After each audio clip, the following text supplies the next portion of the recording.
What's going on, guys? Welcome back to F1 2021 My Team Career Mode for Season 4, Round number 4, the Spanish Grand Prix. We're back at the Circuit de Barcelona Catalunya, a circuit that we always seem to struggle quite a lot at. We haven't been here for a couple of seasons. We weren't here last season. We were here in Season 1 and 2, but yeah, we skipped over Spain last season. And our previous two races here, I mean, in Season 1, we did not have good pace at all. We were probably the slowest car on the track. I think we actually qualified like P22, even behind the Hasses. But in the race, kind of got put out of our misery in a way because we had a mechanical failure. Season 2, once again, qualifying was terrible. I think we did just about manage to squeeze into the points. We were like P9 or P10, I'm pretty sure, in the end. So, we were at least somewhere thereabouts, so it wasn't terrible, but yeah, our pace still definitely wasn't quite there. And yeah, we took a break from Spain last season, so we're back here again in Season 4 to see what it's going to be like. And well, Q1 and we're P14, so even with the AI difficulty calculator, it seems like I still just cannot get the handle of Spain. No matter what we do. I mean, it wasn't the perfect lap, to be honest. I could definitely go a bit quicker, but yeah, P14, it's not looking too good, and unfortunately, we don't get through to Q3. We're out in Q2 here, which is very unfortunate. However, I'm not massively disheartened, because that's probably going to mean we're going to be onto a one-stop strategy. We can start on whatever tyre we want, and I mean, we've seen this season already that the one-stop at the moment is ridiculously powerful. These fully upgraded cars, a lot better on tyres. However, some of the AIs, especially George Russell from my team, tend to go onto the two-stop, even though, you know, even starting on a soft set of tyres, maybe not here, but some tracks you can still do a one-stop. Probably would be a bit of a push on this track, but yeah, this could be at least, you know, we're not getting through into the top 10, into the top 10 shootout, but it could be a good sign. I mean, we had it in round 1, China, where we qualified, I think, P16, but then ended up having a great race and came home P3 in the race. So potentially something else can happen here. This lap here was not a terrible lap, to be honest, but I mean, I'm way up on my previous best time. But I don't know what it is with this track. I just can't be consistent enough. We end up P14 once again. George Russell's up there in P5. He's through to the top 10 shootout. So there's myself, the 2 Aston Martins, Yuki Tsunoda, and the 2 Alfa Romeos out in Q2. So we're going to be starting P14 unless there's any grid penalties and stuff. So further down the order than we would have liked. But let's see how this goes for us. The Spanish Grand Prix has been a permanent fixture on the Formula One calendar for over 30 years now, and for good reason. Do you remember Michael Schumacher's absolute dominance here in that rain-soaked Grand Prix in 1996? That day he took his first ever victory for Ferrari, and we've had many more iconic moments since. It's a sellout crowd of 140,000 here today as we await lights out for the 730-metre sprint down to turn 1 of this 2.9-mile racetrack. Overtaking is challenging through these 16 corners, but there's still a lot of high-speed excitement to be found, including the flat-out turn 3 and the terrifying blind right of turn 9. Anthony Davidson, a lot of talented drivers out on the track today, but what will stand out for you? Well, Crofty, my focus is 100% on the front of the grid. Like you said, we're seeing lots of strong competition across those positions, so it would be super interesting to see the fight for that front spot. Personally speaking, I'm hoping for plenty of overtakes. Off the back of a fantastic qualifying session, it's time to see how our starting grid looks for today's race. George Russell did very well in qualifying yesterday and will start today's race from pole position, with Charles Leclerc alongside. Looking at the rest of today's grid, we have Verstappen, Sainz, Lando Norris and Giovinazzi, Hamilton, Perez, Gasly and Sebastian Vettel, Stroll, Shaw, Callum Eilert and Latifi, Ocon, Lundgaard, Mick Schumacher and Guan Yu Zhou, Matsushita, Tsunoda. They'll be starting further back after an earlier grid penalty. Fernando Alonso and Nikita Mazepin. And with preparations almost complete, Let's head down to the track. Alright, so thanks to grid penalties, we're actually starting P12. So we're 2 places further up the grid as we go to 5 red lights, and away we go. It is not a particularly quick start for us. We've got Callum Ilott in the Alfa Romeo dancing up the outside in front of us already. We've also got Esteban Ocon, great start as well, but we're going to have a big dive at Callum Ilott into the first corner here, because we want to be getting through the field as quickly as we can thanks to this poor qualifying. We always tend to have better race pace than we do in qualifying, so hopefully that will be the pace here and we can make some moves. We're back up, I think, into P12. We may actually be 1 position down. No, we are still in P12, so we haven't moved. You know, after getting overtaken by Ilott at the start, we've got him back through the turn 1 and 2 chicane, and we're back up into P12 with Sebastian Vettel in front of us, and then Lance Stroll in front of him. The 2 Aston Martins. Aston Martin kind of fading towards, not, you know, more into the midfield, as they were a front-running team at the start of the season, but are slowly starting to move back as teams like McLaren and Ferrari move further up the grid. But the Aston Martin's still a decent enough car, you know. I mean, they are both running out of the points. Well, actually, no, Stroll is in P10, so he's just in the points. But yeah, they're kind of going to be right on the verge of points here, I think. So it's going to be interesting to see what can happen with Aston Martin for the rest of this season. But through lap 1, we're still just stuck behind Sebastian Vettel, and no ERS is available yet. But we're going to push him down into turn 1 with the slipstream and with the ERS. Sorry, no DRS available yet. We make him go defensive into turn 1, but just can't quite position the car correctly to get a move done on him. So we're going to have to wait a little bit longer, probably until DRS is enabled, to try and make a move on him. Lap number 4, we do have DRS now. We've had it for a couple of laps, but still haven't quite been able to do anything yet, because Vettel has got DRS from his teammate Lance Stroll up ahead. Stroll, though, is a little bit too far back from Hamilton up ahead, so it doesn't have DRS on him. But Vettel not being able to make the move on Stroll means that we're in a little bit of a DRS train at the moment, and this is getting a little bit frustrating for me, I'm not going to lie. We're up into P11 now because somebody has come into the pits, but we look at Lando Norris. He's way down the back end of the field, and he is the driver that came into the pits, had a little bit of contact on lap 1 with one of the Ferraris, I think it was, and has had to come in for a front wing change. But that is not the end of his troubles, as on lap number 6, his engine goes up in smoke, and the driver in second place in the Drivers' Championship, just 1 point behind myself, is out of the Spanish Grand Prix. So that is awful news for Lando Norris. He's going to be really annoyed with that, being so close to taking myself over for the lead of the championship.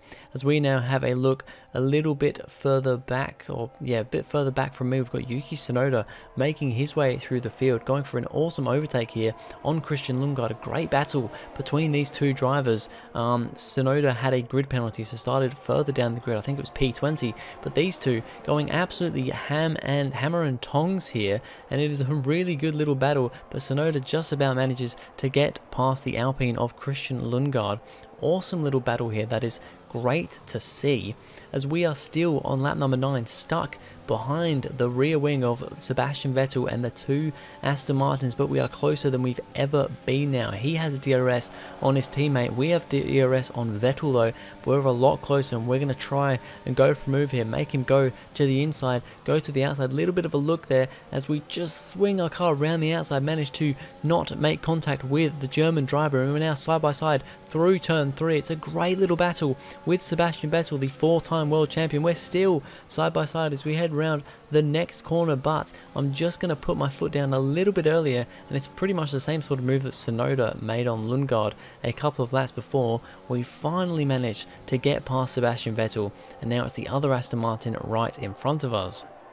As we look at George Russell, he has made his first pit stop, and so has Max Verstappen and Charles Leclerc behind, sorry, I think that's Carlos Sainz actually in the Ferrari behind.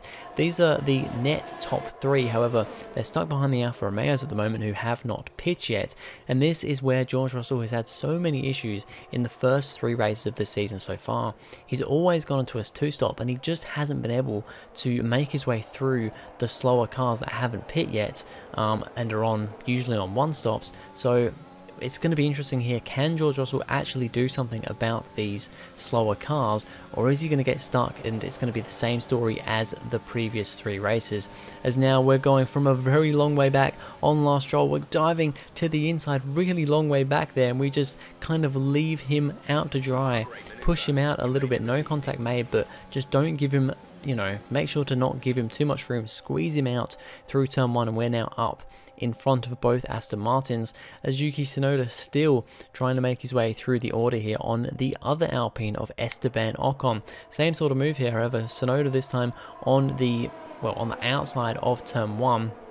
And now he's on the outside of turn 3 here, and it's still a great battle. We're having some awesome battles here today in Spain. It's awesome to see, because in real life don't tend to get a whole lot of action, but these two side by side for quite a bit longer than with Christian Lundgaard. Tsunoda is doing a great job here, but Esteban Ocon is not giving up. That Alpine is not a particularly quick car, but he's doing a great job to keep Tsunoda behind him, but it doesn't quite work out. Tsunoda does manage to get the position ahead of Esteban Ocon.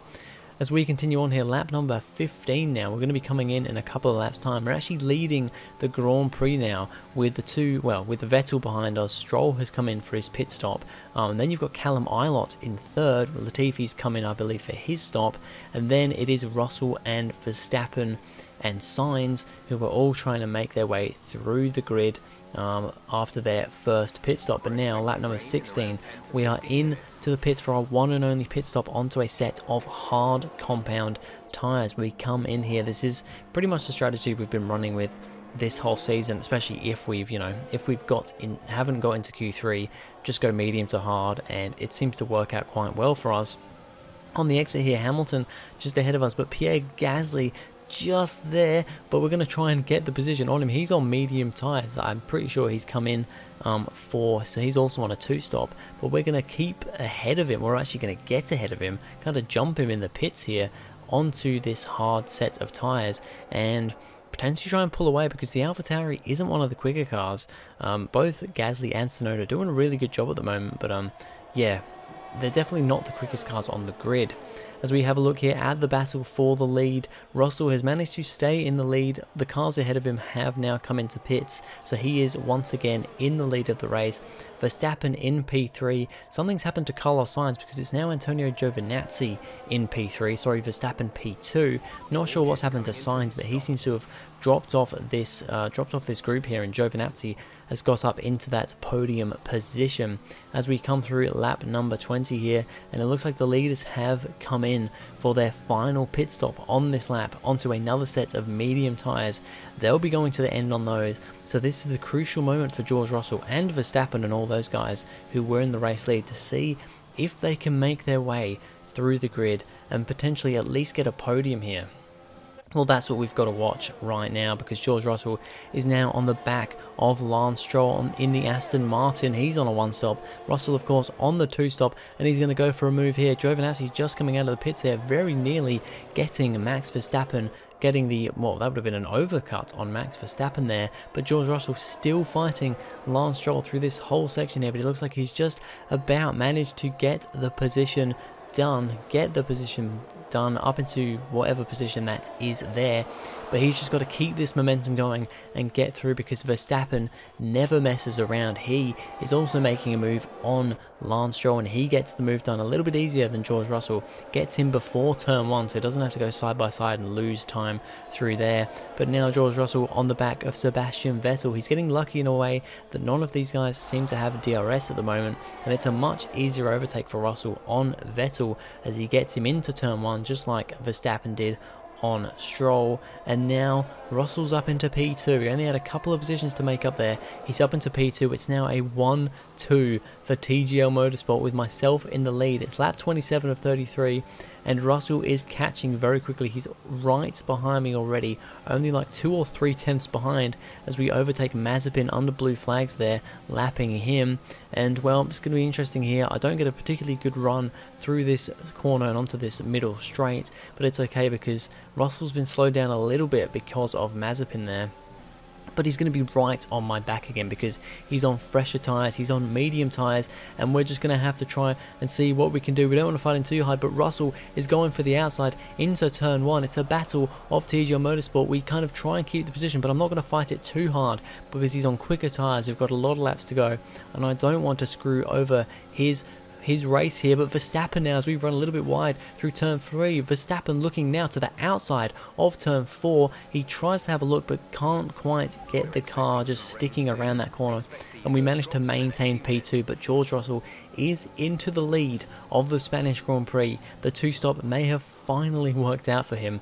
Finally, 4 races into this season, and Russell is going to start pulling away at the front here because we just don't have the tyres, we don't have the grip, and just generally don't have the pace to catch back up to him. But now we've got Verstappen right behind us. I'm doing a little bit of weaving on the front straight, not crazy weaving, it's just to try and break the toe of Verstappen, but he manages to go round the outside into turn 1. But we're going to fight him, we're going to squeeze him out of space through turn 2, and we managed to just about keep P2 there, and Verstappen now coming under fire from Antonio Giovinazzi behind. This is going to be an absolute defending masterclass from myself if I'm going to make anything happen here, because once again, middle straight, Verstappen now going round the outside off the next corner, but we're just going to squeeze him out once again, keep the position, keep defending like crazy.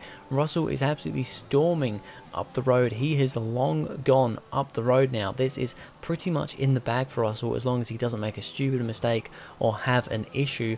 But we are just trying to see if we can keep P2 here. We do not have the pace of the cars behind. I mean, you can see Carlos Sainz has now caught back up to these guys and is right behind Giovinazzi. We do not have the pace to stay ahead of these guys. We're just going to have to defend like crazy. This time, Verstappen going for the inside, but once again, we're just not going to... I mean, we did give him the room there, but we just went very late on the brakes, but just managed to get the car positioned perfectly and keep the position. But Verstappen's still not giving up here. He's having a little look around the outside into the next corner. That makes him very, very wide, and Giovinazzi has a little bit of a look there, but can't quite do anything. But you can just see cars are starting to now pile up. Vettel is managing to keep with us as well here, because I'm just slowing these guys down so much because I'm on the hard tyres. Those guys are on fresher softs, and as we go round lap number 32, we're going very tight into turn 1 to just make sure Verstappen doesn't get past, because every time I come into turn 1 down the front straight, Verstappen is having a look, and we head onto this point here. This is one of my weakest points of the track, and this time around Verstappen is very, very close as we go into the braking zone, and Verstappen has a big lunge into the braking zone, into the corner. He gets right alongside, no contact made, but it is very, very close, but he can't quite do anything at that point in time, and we've now got one final lap to go. It is lap 33 of 33, and we're still weaving around trying to make sure Verstappen doesn't get past, but he goes to the outside into turn 1 once again. The rain is also starting to come down here. There is spits of rain on the track. This could be a very chaotic final lap. We managed to keep the position through turn 1, turn 2, but coming round to turn 4, Verstappen going for a big dive, but he goes too hard, and Giovinazzi is round the outside of the Dutchman. He's now up into P2, but fighting with Verstappen, but now Giovinazzi has run into the side of my car. He has hit my side pod. We've got a little bit of side pod damage, and now Giovinazzi, I don't know if he's got a bit of a broken front wing, but he's now actually managed to get past us into this section. But if we can just keep it well through here, we've got DRS and we've got the ERS, and we're just going to absolutely plant our foot down and go for a move back on Giovinazzi again. Look how many cars are coming into this corner now. Everybody's just caught up so quickly because I'm just holding these guys up so much. George Russell 10.5 seconds ahead. We've managed to get past Giovinazzi, who actually has the fastest lap of the Grand Prix. We go through the chicane for the final time. George Russell wins the Spanish Grand Prix, but can we keep this and make it a 1-2 for the team? It's not at all what I would have expected going into this race weekend, but we're gonna do it. It's P2 for myself in Spain, P1 for George Russell. It is a 1-2 for TGR Motorsport, the first one of the series, only the second or third one of all time.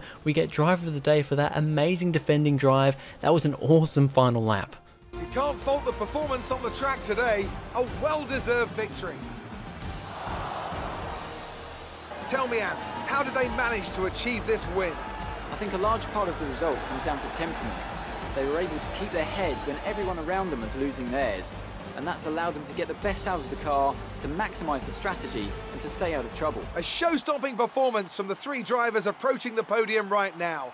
It's been an interesting Grand Prix, that's for sure. So there we have it. George Russell wins his first ever Formula 1 Grand Prix, and it's actually his first podium as well. So awesome to see his first podium be his first win, and we are there in second place. It's our third podium in 4 races. So good stuff from myself. We're really putting on the pressure this season, and Giovinazzi comes home to steal third place from Max Verstappen on that final lap, and also gets the fastest lap too, so that's an extra point for the defending world champion. Verstappen comes home 4th, Sainz 5th, Vettel hangs on for 6th, but Perez and Leclerc also caught up, and I think Hamilton was there as well. So many cars managed to catch up. I mean, the top, well, Russell was way ahead in the lead, but then from 2nd to like 9th, it was really close because I was just holding those guys up so much because I just didn't have the pace, but I was just defending like my life depended on it. We retained the lead of the championship because Lando Norris did not score any points after a DNF this race, but he sticks there in 2nd place. Perez still in 3rd. Verstappen moves up to 4th, and George Russell has moved up to 5th in the Drivers' Championship, so he could potentially be in this now. He's still 32 points behind myself, but he can definitely come back here. Not a whole lot of changing at the bottom of the grid there, but yeah, pretty crazy stuff. And we also, TGL Motorsport, retake the lead of the Constructors' Championship as well after that poor race for, well, not really poor race for McLaren, but, you know, they had Verstappen 4th when he could have been 3rd and Norris not scoring any points. So they dropped down to 2nd, but there's no changes elsewhere on the grid. But anyway, that is it for this video, guys. Thank you very much for watching. If you enjoyed, please go ahead, like and subscribe, and I'll see you guys in the next video.